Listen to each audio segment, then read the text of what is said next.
Magandang buhay! Ito na nga yung araw na kukunin namin ang pina-incubate kong mga itlog. Excited na nga ako dito. Noong dumating kami doon ay tinanong ko kaagad kung marami nga ang napisa. Hindi nga kaagad nakasagot si ma'am kaya alam ko na.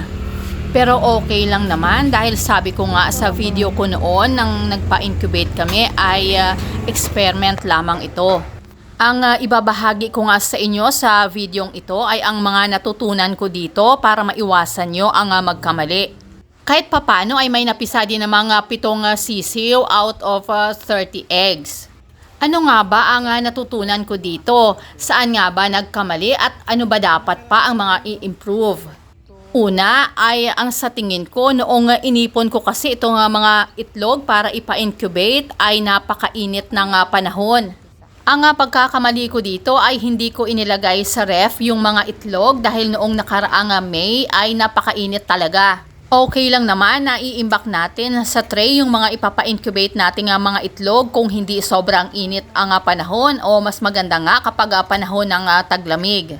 Pero kung sa mga buwan nga ng March, April, May at maging sa June ay ang advice ni ma'am na ilagay sa ref yung mga itlog na ipapa-incubate. Ibalot lang daw ito sa tissue. Pangalawa ay ang pagkakaroon ng inbreeding. Nabanggit ko din naman doon sa aking video na experiment lamang ito dahil titingnan ko ang magiging resulta. Alam ko naman kasing inbreeding dahil magkakapatid yung aking tandang at mga dumalaga. Ang inbreeding sa manok ay ang pagpaparami ng lahi ng dalawang manok na related sa isa't isa. Halimbawa ay ang kapatid sa kapatid o ang magulang sa anak. Ang iba naman talaga ay ginagamit ang inbreeding para nga mapanatili ang magagandang katangian ng kanilang mga manok. Pero ang lapis na inbreeding ay nagdudulot ng inbreeding depression na nagpapahina sa lahi ng ating mga manok. Ang mga pangunahing epekto ng inbreeding ay una, mahinang immune system.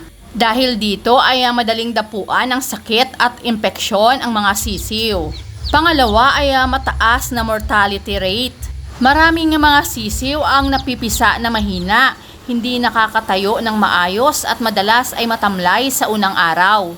Pangatlo ay ang pagkabansot o mabagal na paglaki kaya hindi nila naaabot ang ideal na timbang.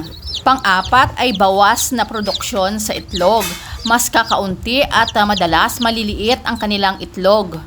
Panglima ay ang mababang hatchability. Maraming itlog ang hindi napipisa o kaya naman ay namamatay ang sisiw habang nasa loob pa lamang ng itlog. Pang-anim ay nagkakaroon ng depekto sa kanilang katawan. Maaaring magkaroon ng physical na deformity tulad ng baluktot ang tuka o pilay ang mga paa. At ang pampito ay maaari ding maantala ang kanilang pangingitlog kung kaya't mas matagal bago mangitlog ang mga dumalaga.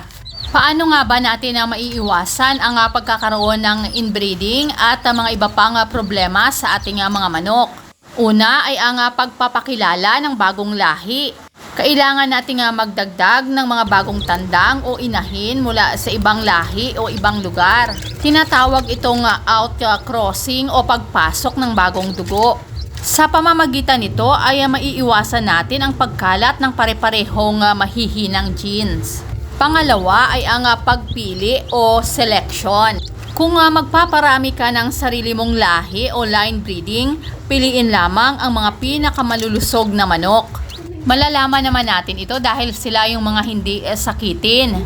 Sa ngayon ay meron akong natirang 5 piraso out of 7 na sisiw at mukhang malulusog naman sila. Sana ay meron kayong mga natutunan sa mga na-experience ko sa videong ito. Maraming salamat sa inyong patuloy na panunood at pagsuporta. Sama-sama po tayong mag-gain ng experience at kaalaman. Higit sa lahat ay nawa sama-sama tayong magtagumpay sa larangan ng pagmamanukan. Keep safe and God bless!